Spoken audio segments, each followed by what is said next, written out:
जागा वाटपाच्या संदर्भात काही प्राथमिक चर्चा सुरू झालेली नाही। कालच माझं चंद्रशेखरजी बावनकुळे मुख्यमंत्री महोदयांची चर्चा झाली। 14 तारखेला एकाच वेळेला राज्यातल्या सर्व जिल्ह्यात महायुतींच्या प्रमुख कार्यकर्त्यांची नेत्यांची बैठक पदाधिकाऱ्यांची एकाच वेळेला होईल। प्रदेश पातळीवरून भाजप, राष्ट्रवादी काँग्रेस, शिवसेनेचे प्रमुख नेते त्या बैठकीला त्या ठिकाणी राहतील। उद्या कदाचित आम्ही संयुक्त पत्रकार परिषद मुंबईमध्ये त्या ठिकाणी घेणार आहोत। त्यामुळे 14 तारखेला संबंध राज्यभरातल्या सगळ्या जिल्ह्यात प्रत्येक जिल्ह्यामध्ये एकाच वेळेला या महायुतीच्या पदाधिकाऱ्यांच्या बैठका त्या ठिकाणी एकत्रितपणाने होतील।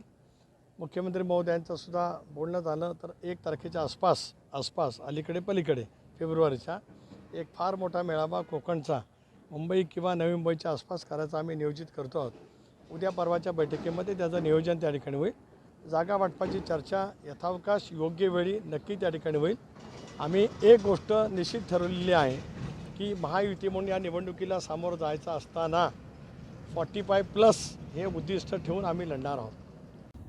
हा सगळा खारपाडा ते इंदापूरपर्यंतचा पहिला राष्ट्रीय महामार्गाचा टप्पा हा काँक्रिटीकरणाचा करावा म्हणून मी गडकरी साहेबांना विनंती केली आणि मी गडकरी साहेबांचे पुन्हा एकदा आभार मानतो की त्यांनी याच्यासाठी 750 कोटी रुपयाचा निधी मंजूर करून दिला। पण या कामाच्या निविदा स्वीकृत झाल्यावर ज्या पद्धतीने जयम म्हात्रे असतील किंवा ही जी काही कंपनी आहे आपके नाम काय कल्याण टोल यांच्याकडनं ज्या गतीने काम अपेक्षित होतं, ज्या गुणवत्तेने काम अपेक्षित होतं ते दुर्दैवाने झालं नाही असं मला या ठिकाणी नम्रतापूर्वक नमूद करायचं आहे। म्हणूनच पावसाच्या वेळेला त्यांनी डागडुजी केली, मी नाही केली असं म्हणत नाही, पण आता पावसाळा संपूनसुद्धा आज जवळपास 4 महिने झालेत। कोकणामध्ये वर्किंग सीझन हा फक्त मेपर्यंत असतो। अशा वेळेला या कामाची गती वाढवणं आणि गुणवत्ता राखणं हे महत्त्वाचं आहे। मी आत्तापर्यंत झालेल्या कामाच्या वरती अजिबात समाधानी नाही। या बाबतीमध्ये माझी तीव्र नापसंती व्यक्त केली। मी त्यांना हेही सांगितलं की माझे लोक शोषिक आहेत, पण शोषिकतेचा आता अंत पाहू नका, नाहीतर मग कदाचित उद्रेक त्या ठिकाणी होऊ शकतो, एवढी जाणीव त्यांना करून दिले।